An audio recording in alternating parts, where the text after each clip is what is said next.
Vamos abrir em Lucas, capítulo 6.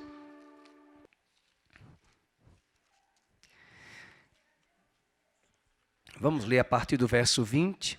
É muito interessante a leitura que o pastor Aníbal fez e a leitura que eu vou fazer agora com vocês. Do 20 ao 26. Então, olhando ele para os seus discípulos, disse-lhes: Bem-aventurados vós os pobres, porque vosso é o reino de Deus.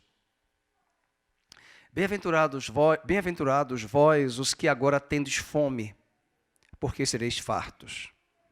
Bem-aventurados vós os que agora chorais, porque haveis de rir. Bem-aventurados sois quando os homens vos odiarem e quando vos expulsarem da sua companhia, vos injuriarem e rejeitarem o vosso nome, como indigno por causa do Filho do Homem. Regozijai-vos naquele dia e exultai, porque grande é o vosso galardão no céu. Pois dessa forma procederam seus pais com os profetas. Mas ai de vós, os ricos, porque tendes a vossa consolação. Ai de vós, os que agora estáis fartos, porque vireis a ter fome. Ai de vós, os que agora rides, porque haveis de lamentar e chorar. Ai de vós, quando todos vos louvarem, porque assim procederam seus pais com os falsos profetas. Pai querido, nós te louvamos pela tua palavra, por esse tempo de comunhão, de oração, pelos louvores que entoamos a ti, pelos irmãos que nos assistem pela internet e pelos que estão aqui presentes. Por alguns que estão viajando, estão de férias, nós oramos também por eles. E em especial por esse rebanho que ouve a tua palavra. Fala conosco, edifica o nosso coração. Oramos no nome de Jesus. Amém. Você pode sentar. Quem estava no início do culto, o culto foi aberto com a palavra de Mateus. A mesma passagem que Lucas acabamos de ler é a mesma passagem de Mateus capítulo 5. Na verdade, Mateus vai falar sobre o Sermão do Monte, em Mateus 5, 6 e 7. São o sermão das bem-aventuranças, mas na verdade é a introdução de um grande sermão que leva 3 capítulos no Evangelho de Mateus. Mas em Lucas capítulo 6, nós temos o mesmo sermão sendo narrado numa outra perspectiva. Nós estivemos recentemente agora na viagem, no local do Sermão do Monte. Demos uma palavra e comentamos naquele local, no Mar da Galileia, onde hoje a Igreja Romana se apropriou de muitos pedaços da Terra Santa, na Idade Média, na época antes das Cruzadas e depois das Cruzadas. E muitos desses locais sagrados que nós visitamos hoje são igrejas católicas. Nada contra. O grande problema é que muitas vezes nós perdemos o local físico da beleza natural. Por exemplo, esse sermão foi dado com a multidão que ouvia olhando o Mar da Galileia. É interessante que Mateus fala o Sermão do Monte. Mas em Lucas, ele diz que eles estavam assentados numa planície. Veja, por exemplo, no verso 17 do mesmo capítulo. E descendo com eles, descendo do monte, parou numa planura, onde se encontravam muitos discípulos seus e grande multidão do povo de toda a Judéia, de Jerusalém, do litoral de Tiro e de Sidom. Quando nós emendamos esses capítulos anteriores do capítulo 6 e o Evangelho de Mateus, Jesus tinha acabado de efetuar muitas curas e milagres. Mas ninguém vive só de cura. Ninguém vive só de milagre. Agora era a hora de Jesus ministrar e ensinar os valores do reino para os seus discípulos. Quando você olha, por exemplo, no capítulo de número 6, veja que ele curou o homem da mão ressequida, ele escolheu os 12 apóstolos. Quando você olha para o capítulo 4 do Evangelho de Mateus, porque o Sermão do Monte começa no 5, ele entra nas sinagogas, ele prega, ele ensina e ele cura. Mas agora é a hora de tomar os seus discípulos, tomar aquela multidão e ensinar os valores do reino de Deus. Existe hoje uma grande tendência das pessoas quererem apenas sinais e maravilhas. Mas nós precisamos nos assentar aos pés de Cristo, ouvir dele e buscar dele quais são os valores do seu reino para os seus súditos. Jesus veio edificar um reino. Além disso, o que nós podemos observar aqui é que nesse Sermão do Monte, aqui de Mateus 5, Lucas 6, o grande desafio para nós é pensar nessas bem-aventuranças. A palavra grega usada para bem-aventurança, o texto do versículo, volta lá para o capítulo 6, verso de número 20, ele vai dizer no verso 20, 21, 22, 23, bem-aventurados. A palavra grega makarios, que quer dizer feliz e muito feliz. Feliz e muito feliz. Mas os valores que Jesus vai falar do reino são totalmente opostos aos valores deste mundo. Em meus apontamentos eu coloquei que esse sermão vai exaltar aquilo que o mundo despreza e vai rejeitar aquilo que o mundo admira. É uma inversão de valores. John Stott, em seus livros, sempre dizia que o Evangelho de Jesus aponta para nós uma contracultura. Nós temos uma cultura do mundo, nós temos valores deste mundo, e o Sermão do Monte, ao falar das bem-aventuranças, vai nos dizer quem serão aqueles que serão muito felizes. Muito feliz e felicíssimo é a palavra grega bem-aventurado, makarios. Então vamos observar um paralelo também interessante, é que Lucas ele só cita 4 bem-aventuranças. Mateus cita 8. Mas tem algo que Lucas cita que Mateus não traz de contribuição. Por exemplo, se você contar no 21, 20 é a primeira bem-aventurança, vamos ver, 21 a segunda, a terceira ainda no 21, e no 22 a quarta bem-aventurança. Se você for para o Evangelho de Mateus, você vai contar 8 bem-aventuranças. Mas tem algo no Evangelho de Lucas que não tem em Mateus. Ele vai falar de 4 ais. Veja no verso 24, mas ai de vós, os ricos.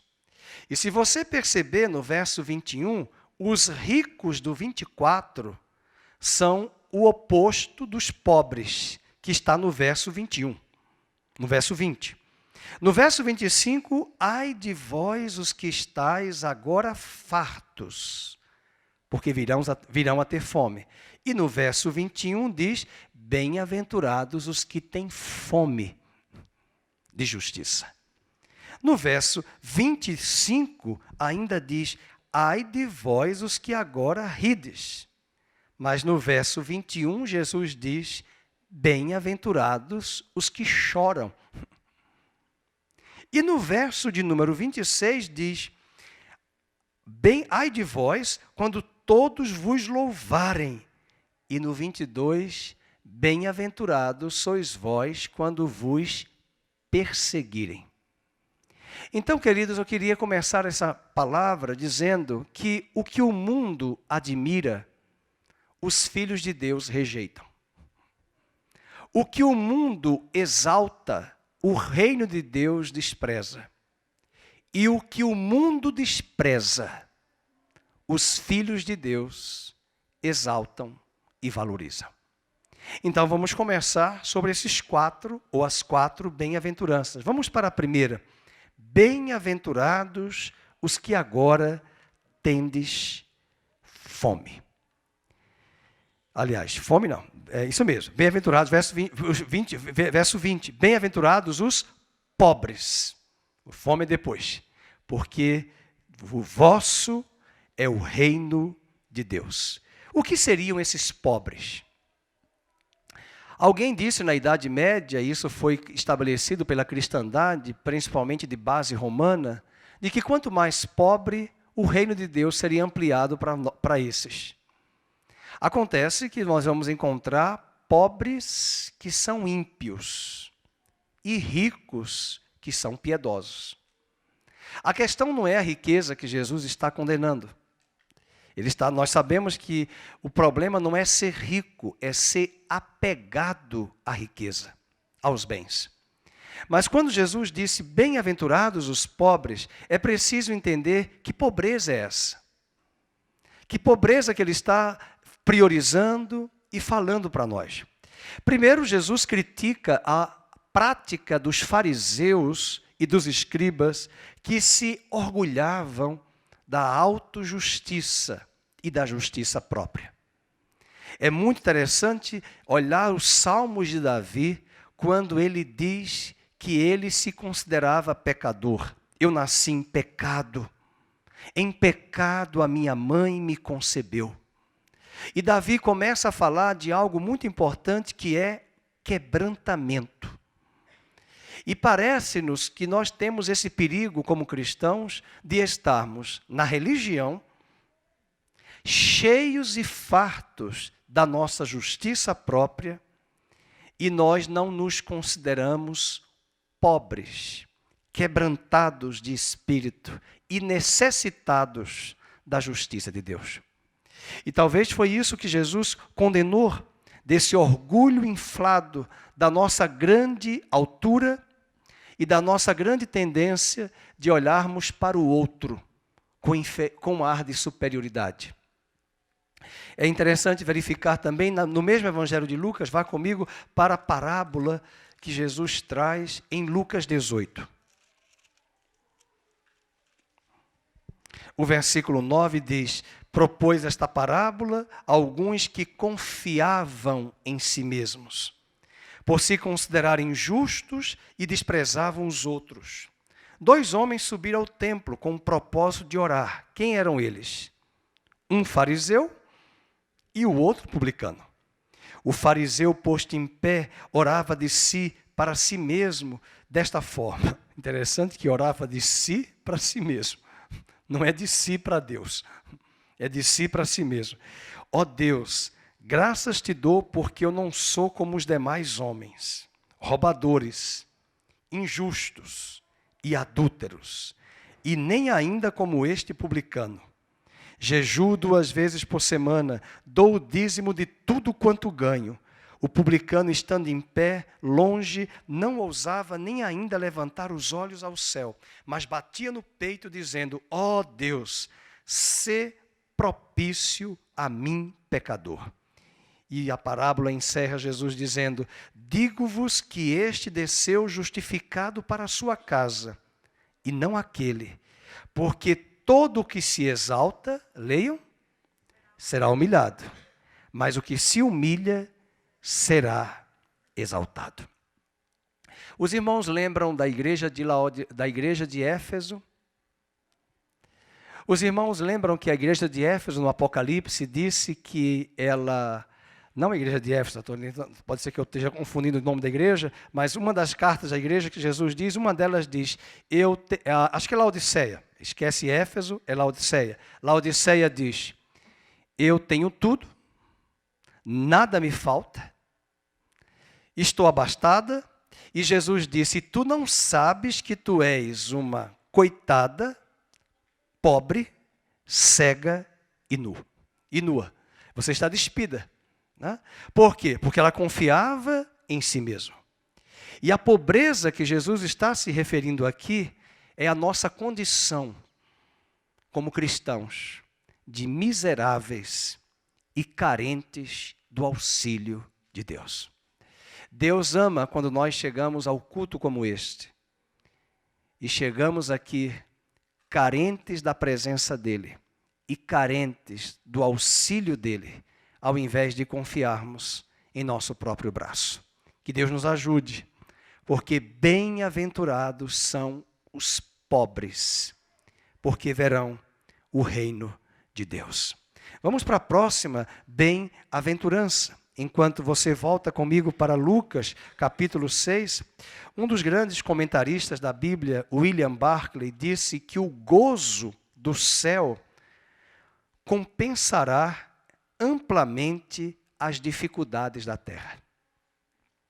O gozo do céu compensará amplamente as dificuldades da terra. Acredito que William Barclay tenha tirado essa frase daquela frase de Paulo, porque a minha leve e momentânea tribulação redundará como grande peso de glória para a eternidade. Eu pergunto, quantas vezes nós vamos enfrentar sofrimentos, e nós temos visto isso, privações, nós temos pessoas aqui desempregadas, pessoas que têm enfrentado o sofrimento, e são essas pessoas que muitas vezes têm a capacidade de chegarem sim na presença de Deus necessitadas do auxílio divino. E pedir a Ele, Senhor, eu preciso de Ti. É natural quando todos os recursos naturais, humanos e materiais estão muito facilmente dispostos ao nosso redor. É mais fácil confiarmos em nosso braço. Mas os pobres de espírito são aqueles que reconhecem a sua condição de miséria, de pobreza, de fraqueza e de fragilidade. E Jesus diz, Macários, você é feliz, porque você reconhece em mim o auxílio suficiente para a sua vida. Eu sou o que sou, disse Deus a Moisés. Vamos para a segunda bem-aventurança no capítulo 6, verso de número 20, que nós já lemos, 21. Bem-aventurados sois vós os que agora tendes fome, porque sereis fartos. Fome de quê? Fome de justiça. Será que é a justiça de Brasília? A justiça que nós temos visto na Suprema Corte? Não. A justiça de Deus na nossa vida. Um cristão, ele não confia em si mesmo. Um cristão, ele não confia no seu braço. Um cristão confia na justiça própria que emana de Deus. Não emana dele. Por isso que Deus disse a Abraão, eu sou o teu escudo, eu te justifico. E esse era o problema da parábola que nós acabamos de ler do fariseu e do publicano. Veja que o publicano disse, o fariseu disse, eu não sou como este publicano. Eu jejuo 2 vezes por semana. Eu dou o dízimo de tudo. Eu faço isto, eu faço aquilo. Mas ele estava ancorado na justiça própria dele. Estivemos agora em Israel e nós observamos ali os judeus ortodoxos, ultra-ortodoxos, com os filactérios. As mulheres não têm esse privilégio, porque o Muro das Lamentações é dividido. A parte das mulheres, que é para lá, um pedaço pequeno, inclusive elas reclamaram da nossa caravana, e uma parte dos homens. Só que nós homens, além de entrarmos naquela parte maior do muro, tem uma parte interna, porque muita gente pensa que o muro, ele para ali, naquela parte externa visível. Mas tem uma parte que você entra ali, junto ali à estrutura física daquele, que não é o templo, foi uma parede que sobrou, que dizem do antigo templo, dos dias de Herodes, mas lá para dentro, dessa vez que eu fui, eles colocaram, pastor Felipe, ar-condicionado. E as mulheres não gostaram, não. Porque elas ficaram no sol. E eu fui lá, eu digo, irmão, eu estava orando lá fora, no Mundo das Lamentações, e eu falei, irmão, vem para cá que tem ar-condicionado. Né? E quando eu entrei, estava assim de judeus, que eu já tinha visto, e agora muito mais, e eles com os tefilins, né, na cabeça, nas mãos, né, com os filactérios, com o manto de oração, orando, Mas assim, e alguns eu estava com o Jeff, que é americano, e eu estava mostrando para ele, alguns desfilando lá dentro para mostrar os filactérios, que são 613 mandamentos da Torá. E ficavam lá cantando, e alguns deles desfilando, mostrando, e mostravam assim para mim, né? E no manto de oração. As mulheres não têm acesso a isso. E com ar-condicionado. E o mais interessante é o que eu pude ver, né? A forma, e era notório que eles olhavam para mim, que era um gentil, do ponto de vista deles, todos ortodoxos, e um gentil, e eu estava lá bem franzino mesmo, com uma camisa bem típica do verão, e eu entrei com um quipá simplesmente para orar, e para orar pela igreja, mas na medida que eu olhava para eles, eles olhavam para mim, como quem dizia assim, isso aí é fraquinho, né? Por quê? Porque veja a ostentação que eu tenho, que esse não tem. Então, essa é a comparação. E às vezes na igreja, nós fazemos a mesma coisa. Nós começamos a achar, porque oramos mais, porque conhecemos mais a Bíblia, porque frequentamos mais os cultos, nós somos mais espirituais. Nós somos the best, nós somos os melhores. Nós não somos, queridos. Nós precisamos ter fome da justiça de Deus. A necessidade de não nos acharmos jamais justos e melhores do que os de fora. Eu fui muito impactado há 2 anos atrás, quando uma senhora faleceu, que é a mãe daquela dentista que esteve aqui hoje, a Adriana, e eles queriam celebrar uma reunião, um culto. Foi o pai dela que faleceu, e eles queriam celebrar uma missa de 7º dia. Eu compartilhei com a família que nós não temos essa prática, nós não rezamos pelos mortos, respeitamos quem assim faz, mas à luz das Escrituras, nós não temos respaldo para isso. E eles decidiram vir à nossa igreja. E eu não vou esquecer, em uma frase que eu dei aqui, que marcou aquela pessoa, um dos familiares. Eu disse naquela pregação, e muitos aqui que me conhecem sabem que eu sempre falo isso. A frase foi essa: nós não somos melhores porque estamos aqui do que os de fora. Nós não somos melhores. E ele veio chorando no final do culto, dizer, olha, uma frase que o Senhor falou, e ele começou a chorar, é que o Senhor foi o primeiro pastor que eu ouvi dizendo, e eu falei para ele, mas eu conheço muitos pastores que falam isso. O que eu acabei de falar não é uma verdade só para mim, para muitos cristãos. E ele disse, não, mas os que eu conheço, eles se acham melhores do que os de fora. Esse é um grande perigo das pessoas que têm o orgulho de dizer e afirmar que nasceram na igreja evangélica, que nunca se desviaram, que passaram 40, 50, 70 anos na igreja. Cuidado, porque pode ser orgulho. Deus olha para cada um de nós e vê com uma ótica que nós não enxergamos. Por mais que nós olhemos aqui pessoas imaturas na igreja, o olhar de Deus para cada um de nós é que um dia todos nós chegaremos à estatura de varão perfeito. Os que são mais velhos na fé devem dar mais suporte aos fracos na fé. Mas a tendência é que os mais velhos, os que têm mais anos de caminhada, se sentem às vezes mais justificados, mais maduros e melhores do que esses que estão chegando agora à graça do Evangelho. E a Bíblia nos corrige nesse sermão das bem-aventuranças ao afirmar. Vamos ler o verso 21. Bem-aventurados vós, os que agora tendes fome, porque sereis fartos. Em Mateus, o evangelista afirma fome e sede de justiça. Lucas apenas diz, agora os que tendes fome. Os que consideram, aliás, a parábola do fariseu e do publicano, que nós acabamos de ler em Lucas 18, mostra isso. Que o fariseu fez uma oração longa, confiando em seus méritos, em seus feitos, e o publicano simplesmente toma a sua mão, bate no peito e diz, tem misericórdia de mim, que sou pecador. E Jesus disse: este foi justificado, o outro não. Isso é muito importante. E como nós, pastores, aprendemos muito quando nós vamos acompanhar novos convertidos.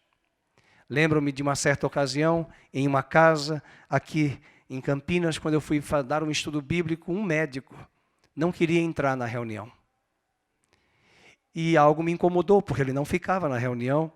E no final, chorando, ele veio falar comigo, me abraçar. Eu dei um abraço nele, eu não sabia que ele era médico. E eu perguntei: por que o senhor não entrou na reunião? Ficou aqui na porta. E ele disse: eu sou tão pecador que eu não sou digno de estar no meio de vocês. E eu falei: mas qual foi o pecado que o senhor fez que é tão pecador? Porque todos que estão aqui são pecadores. E ele disse: não. Eu digo: sim, todos são pecadores. E começamos a conversar. E a partir dessa conversa, dessa frase dele, eu pude dizer para ele: que bom que o senhor reconhece que é pecador. Já está no caminho da graça. Porque é esse caminho da graça que Deus se revela ao homem pecador quando o homem diz: eu sou pecador, tem misericórdia de mim, que sou pecador. E esse é o perigo para nós, queridos, de estarmos muitos anos na igreja e condenarmos o irmão que caiu em alguma área, achando que nós nunca, talvez, cairemos naquela mesma área ou até em outra área. Ou nos sentimos super homens, mulheres maravilhas, ou super homens na fé, confiando em nossos próprios méritos e nossa própria justiça. Que Deus tenha misericórdia. Jesus está ensinando aos seus discípulos os valores do reino de Deus. Vamos para a terceira bem-aventurança. Bem-aventurados os que choram. Verso 21. Bem-aventurados os que choram, porque há vez de rir. Esse choro, um grande comentarista bíblico, Hendrickson, diz que seria uma referência a uma tragédia do pecado. Será que nós temos chorado pela tragédia dos nossos erros? Será que nós temos chorado pela tragédia do pecado da nossa nação? Será que nós temos chorado pela tragédia da nossa família, dos nossos familiares alheios e distantes de Deus? É aqui que entra o desafio de chorarmos, não chorarmos de alegria, mas chorarmos pelas nossas próprias misérias também. Nossas fraquezas, nossas debilidades. A fome e o choro do agora, diz Hendrickson, um grande comentarista, serão revertidos em alegria e em segurança eterna.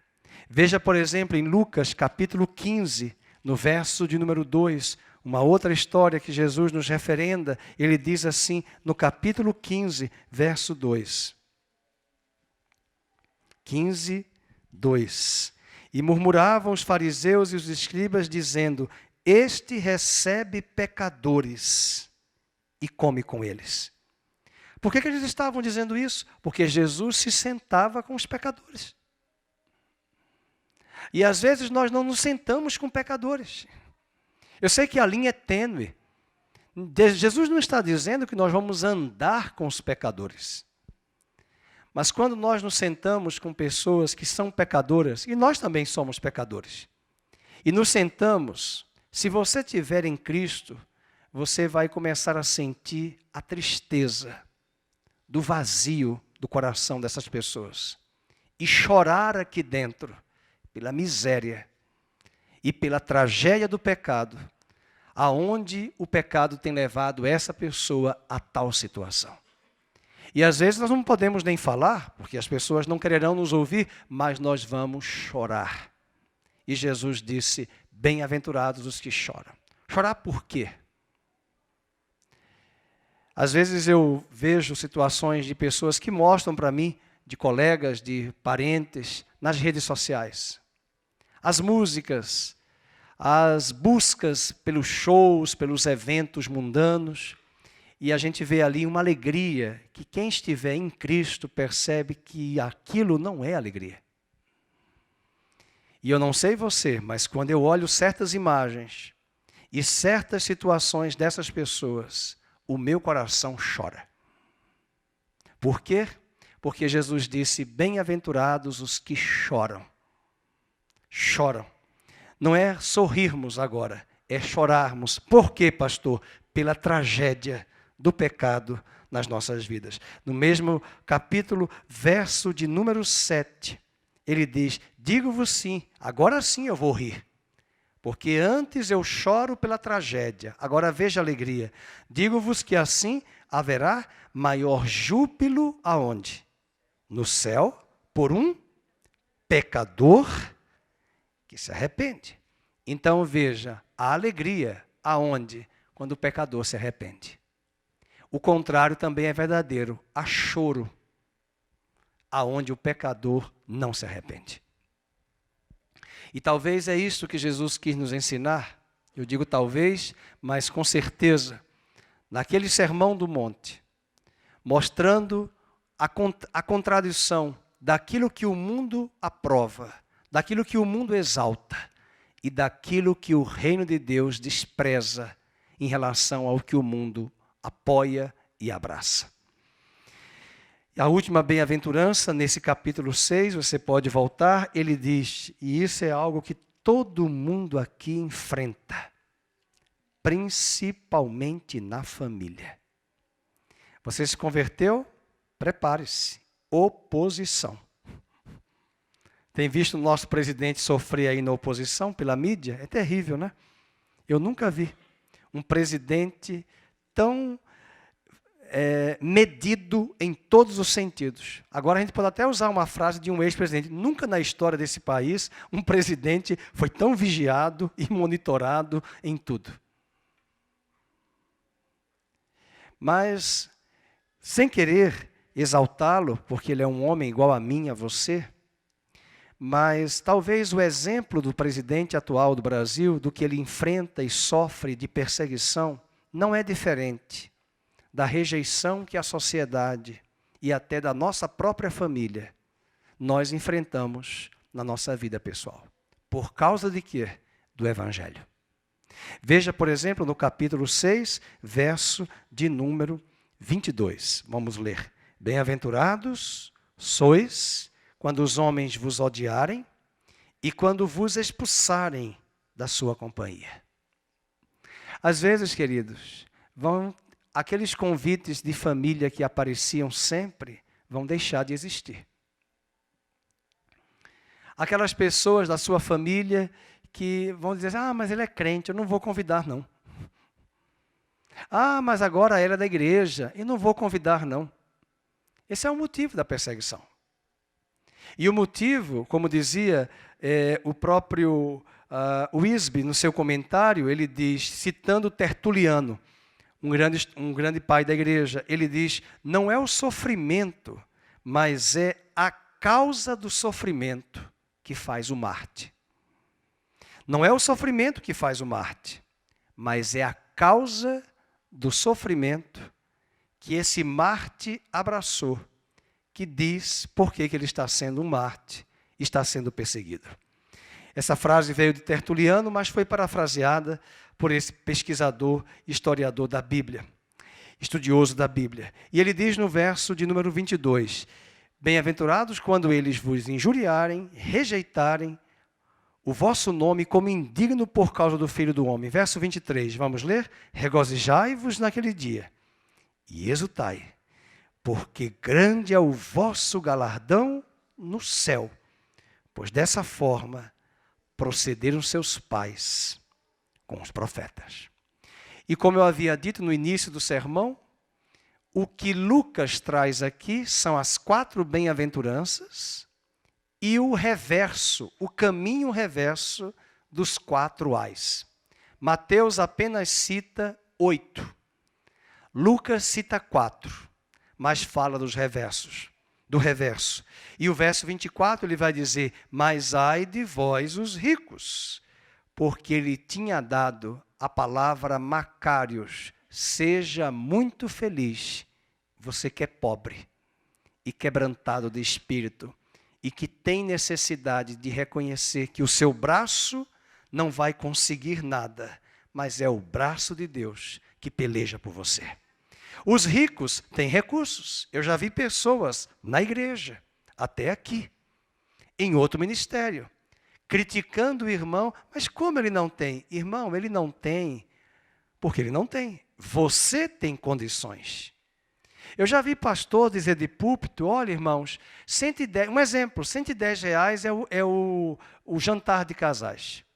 Mas 110, para muita gente, até da nossa igreja, é caro. Então, às vezes, eu já vi um pastor dizendo, não, olha irmão, leva sua esposa para jantar, para almoçar em tal lugar, é 150, é R$200, mas não é todo mundo que vai dispor desse valor facilmente. E às vezes dói no meu coração quando eu escuto pessoas, inclusive do nosso rebanho, dizendo, mas por que ele não pode? Porque ele não tem condições. Mas o Deus a quem ele serve, se ele quiser, ele manda o seu braço, estende a sua mão, abre a porta e dá a vitória. Porque os pobres serão fartos.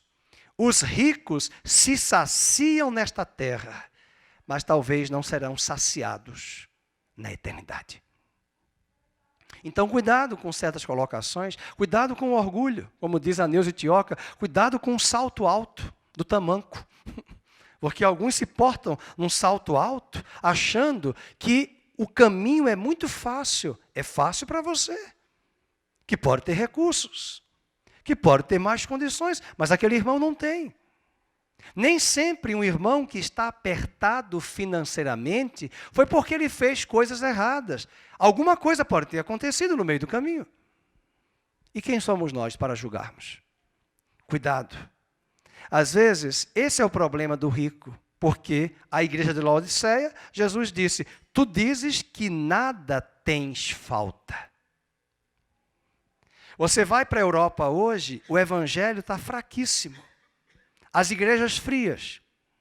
Você vai para os Estados Unidos, dependendo do estado da cidade, as igrejas estão frias e pouquíssimo frequentada. Entretanto, os estudiosos têm dito que a igreja, o evangelho, está crescendo nos países mais pobres, principalmente na América do Sul. E as estatísticas mostram que quanto mais pobres, mais essas pessoas buscam a Deus e a igreja. Porque elas estão pobres de recursos e vão buscar em Deus o auxílio. O grande problema é que quem está ensinando pode ensinar o caminho errado. Apenas focar resultados materiais para essas pessoas e não engendrar a marcha de que elas devem buscar primeiramente Deus e o seu reino e as demais coisas serão acrescentadas. Mas em certa medida, as estatísticas mostram, porque são pobres, estão buscando mais a Deus. E os países ricos que foram palcos da reforma, as igrejas estão diminuindo, a igreja está esfriando, porque o pobre é quem necessita mais de auxílio do braço divino do Senhor. Outro caminho reverso é o verso 25. Ai de vós os que agora estáis fartos. Porque ele está fazendo a contraposição com quem? Volta para o versículo de número 21. Ai, bem-aventurados, macários, vocês que têm fome. Mas ele diz, ai dos que agora estão fartos. Não tenha inveja. Eu vejo crentes em consultórios, olhando para a revista Caras, para a revista Quem, e desejando aqueles ambientes daqueles artistas. Você foi separado por Deus para participar da maior mesa que nenhum chefe da culinária melhor deste mundo, nem do Masterchef, tem condições de frequentar este restaurante e esta mesa. É a mesa do Senhor. é a morada de Deus, é a cidade de Deus. Ainda que você não tenha usufruído de lugares, de mesas, de viagens, de posições, não desmereça a posição que Deus estabeleceu para você e para mim em Cristo Jesus. Não meça a sua vida, não compare a sua vida com pessoas que só vivem de aparência. Essa semana eu estava lendo uma reportagem sobre pessoas famosas que estão em depressão. Sabe por quê? Porque o número de curtidas no Instagram diminuiu. O número de curtidas no Facebook e no Instagram diminuiu dessas pessoas. E elas estão deprimidas. Porque o que elas esperam? As curtidas dos seus seguidores e dos seus fãs. É por isso que Jesus diz, você é feliz, é Macários, porque aquilo que o meu reino exalta, o mundo despreza. E aquilo que o mundo exalta, eu desprezo. E porque ele despreza, nós, seus discípulos e seguidores, também desprezamos e exaltamos aquilo que somente Cristo exalta e despreza ou rejeita. Finalizando, verso 25, ai de vós os que agora rides. Qual é a contraposição? Quantas pessoas dão aquela risada sarcástica de concordância com o erro e com o pecado? Paulo diz em Romanos que tem muitos que não praticam, mas com a sua concordância, elas vêm anuir o erro. Elas não são capazes de chorarem pelos erros e as consequências do pecado. Elas dão risada. E Jesus disse, ai dos que dão risadas, porque amanhã chorarão. E para nós, bem-aventurados os que choram, porque amanhã vocês se alegrarão no meu reino. E finalizando no verso 26, ai de vós quando todos vos louvarem. Olha aí as curtidas, né? Gente deprimida porque não foi curtido, porque diminuiu o número de curtidas.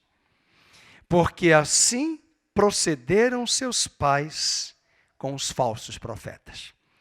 Enquanto esses esperavam louvor, no verso 22 Jesus disse, bem-aventurados, felizes, macários, os que são perseguidos, injuriados e rejeitados por causa do Filho do Homem. Jesus está nos ensinando que aquilo que o mundo exalta, ele despreza. E é por isso que nós somos desprezados, rejeitados. E finalizo com a carta de 2 aos Coríntios, capítulo 4, trazendo essa aplicabilidade para a nossa vida, a fim de que saiamos daqui hoje à noite, revestidos da palavra de Deus que vai nos dar segurança da nossa identidade. Mesmo quando o mundo não nos louvar e não nos der o apoio, não nos der o suporte, o retorno, o feedback, nós não vamos ficar preocupados. Há pastores que hoje estão sofrendo, líderes, cantores famosos no mundo gospel, porque não têm estado no ibope do mundo contemporâneo e atual. Porque não têm recebido suas curtidas, porque não têm sido convidado para pregar e cantar nas igrejas. Nós não nos preocupamos com isto, meus queridos, porque a nossa suficiência e a nossa plenitude reside em Cristo Jesus. Convido você a ler comigo a segunda carta de Paulo aos Coríntios, capítulo 4. Vamos ler, convido o pastor Nairo a chegar aqui no teclado. 2 aos Coríntios 4, verso 4. Vamos ler, verso de número 7. Temos, porém, este tesouro em vasos de barro, para que a excelência do poder seja de Deus e não de nós, porque nós não confiamos em nós. Versículo 8, vamos ler em voz alta. Em tudo somos atribulados, porém não angustiados. Perplexos, porém não desanimados. Perseguidos, porém não desamparados. Abatidos, porém não destruídos. Levando sempre no corpo o morrer de Jesus, para que também a sua vida se manifeste em nosso corpo. Porque nós que vivemos somos sempre entregues à morte por causa de Jesus, para que também a vida de Jesus se manifeste em nossa carne mortal. Verso 16, por isso não desanimamos. Pelo contrário, mesmo que o nosso homem exterior se corrompa, sofra, sinta as angústias, o nosso homem interior se renova dia após dia. Porque a nossa leve e momentânea tribulação produz para nós um eterno peso de glória acima de toda comparação. Não atentando nós nas coisas que se veem, mas nas que se não veem. Porque as que se veem são temporais, e as que se não veem são eternas. O que é que o mundo quer mais?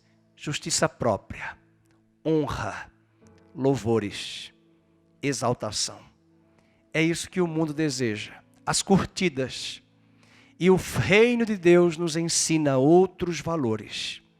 Vamos ser rejeitados, vamos ser escanteados, deixados de lado, vamos ser vistos como um povo ignóbil, insignificante, fanáticos, loucos.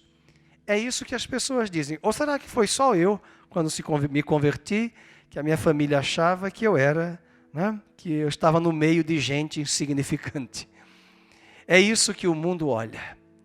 Mas o reino de Deus tem valores e Jesus estava querendo ensinar. Vocês já conhecem de mim os milagres, as maravilhas, os sinais, mas eu quero ensinar os valores do meu reino. E são esses valores que vão ser sedimentados em cada um de nós. E naquele dia, quando ele voltar, Paulo diz na carta aos Coríntios, que quando esse tabernáculo terrestre se desfizer, uma outra casa vai ser vista em nós. E essa casa não é externa hoje. Ela está sendo construída internamente dentro de você, dentro de mim, na mente, no coração, através dos valores do reino de Deus. E quando a trombeta tocar e ele voltar, aquilo que o mundo exaltava, honrava. A Bíblia diz em Apocalipse 19 que as nações chorarão, porque o motivo pelo qual as nações corriam atrás das vaidades deste mundo, as nações concluirão que era tudo em vão. E elas chegarão a uma única conclusão, que aquilo que elas mesmas desprezavam nos filhos do reino de Deus, elas terão de conclusão que os filhos do reino de Deus estavam certos, estavam devidamente corretos em seus valores, que eram totalmente opostos aos valores da Babilônia, das nações da terra. Que você se fortaleça e não se deixe abater diante dos valores deste mundo. Há valores e atributos que Deus está construindo e sedimentando na minha vida e na sua vida. E ainda que nossa carne sofra, para nós é uma leve e momentânea tribulação, que vai redundar em grande peso de glória para a eternidade. E quando essa casa se desfizer, esse barro, os anjos e os homens que já partiram para a eternidade na morada de Deus, e até as nações da terra, quando o Messias voltar, reconhecerão a casa de Deus construída em nós. Por isso que Paulo diz aos Coríntios, que até nas estrelas existem categoria de luz, de estrelas que brilham mais que as outras. Para nós também não é diferente. O reino de Deus, a partir daquilo que João Batista disse, é tomado à força. E os que se esforçam para se submeterem a esses valores, na eternidade, como disse o profeta Daniel, serão como as estrelas do firmamento, que resplandecerão com fulgor, com brilho.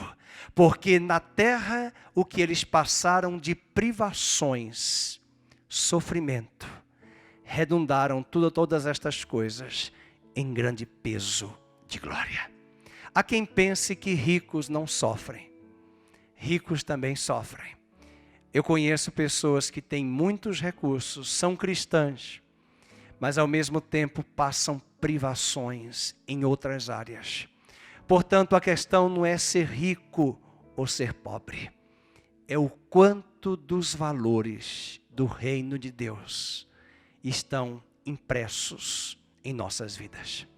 Não meça a sua vida por nenhuma vida deste mundo, porque o reino deste mundo pertence aos principados e potestades hoje, porque são eles que coordenam as mentes dos homens. Mas Deus estabeleceu um reino dentro de vós, e esse reino se expandirá, aumentará em nós, e um dia esse reino será visível, e as nações chorarão. Hoje nós choramos, amanhã nos alegraremos. Hoje as nações dão risos e gracejos críticos para conosco. Amanhã as nações lamentarão, porque não entenderam os valores do reino de Deus. Fique de pé, quero orar por sua vida. Você é mais do que vencedor, porque você já aceitou a Cristo, confirmou a Jesus no seu coração. E eu quero orar para que Deus sedimente estas verdades. O reino de Deus formado na sua vida e na minha vida. Amém? Curve a sua cabeça. Pai, nós entregamos diante de Ti esta palavra. É tão difícil, Senhor, quando nós somos rejeitados. O mundo nos ensina que quando nós estivermos cansados de uma pessoa, nós vamos deixá-la para lá. Mas o Senhor nos ensina, ande com ela mais uma milha. O mundo nos ensina que nós somos tontos e idiotas quando alguém dá uma pancada em nosso rosto, mas o sermão do monte, o Senhor disse, dê a outra face para ela bater. O mundo exalta aquilo que o Senhor despreza, mas também o mundo despreza aquilo que o Senhor exalta. E nós queremos aprender hoje à noite aos teus pés, como nosso grande rabi, nosso grande mestre, a aprendermos esses valores. Valores estes que não são ensinados nas escolas, porque as escolas ensinam que nós devemos ser o melhor, mas a tua palavra nos ensina que nós devemos diminuir para que Jesus cresça em nós. Senhor, ajuda-nos, porque nós somos vingativos. Ajuda-nos, porque nós somos cheios de justiça própria. Ajuda-nos, porque nós somos arrogantes, orgulhosos, presunçosos. Nós achamos que somos melhores, mas nós não somos nada, Senhor. Uma simples bactéria, um vírus, pode nos levar à cama, ao óbito, da noite para o dia. Por isso nós nos arrependemos hoje à noite. Pedimos perdão a Ti, pelo nosso farisaísmo hipócrita. pela nossa comparação da nossa vida com outros, mas também pelo nosso medir da nossa vida com pessoas que aparentemente estão tão bem financeiramente, estão maravilhosamente bem materialmente. E nós temos essa tendência, Senhor, e nós queremos te pedir perdão por esquecermos da nossa identidade, por esquecermos da nossa posição em Cristo. Por isso, ajuda a tua igreja hoje à noite. Fortalece, abre os nossos olhos para que vejamos as maravilhas da tua lei. A essa família, a esse irmão que tem enfrentado perdas, dores, dificuldades financeiras, privações, fortalece. Porque a leve e momentânea tribulação que o apóstolo Paulo considerou, não se pode comparar com o grande peso que tudo isso redundará em glória na eternidade.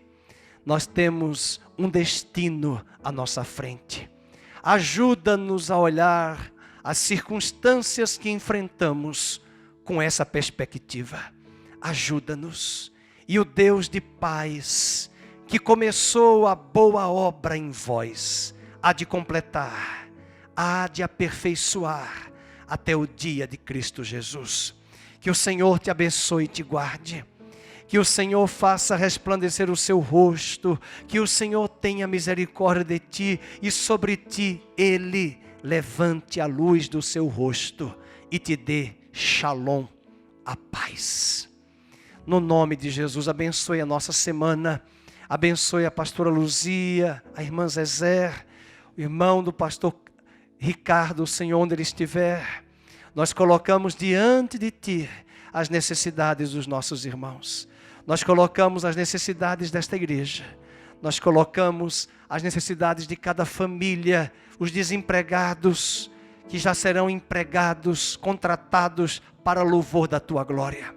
Nós colocamos as nossas vidas e usa-nos e nunca nos deixe esquecer de quando nos sentimos fracos.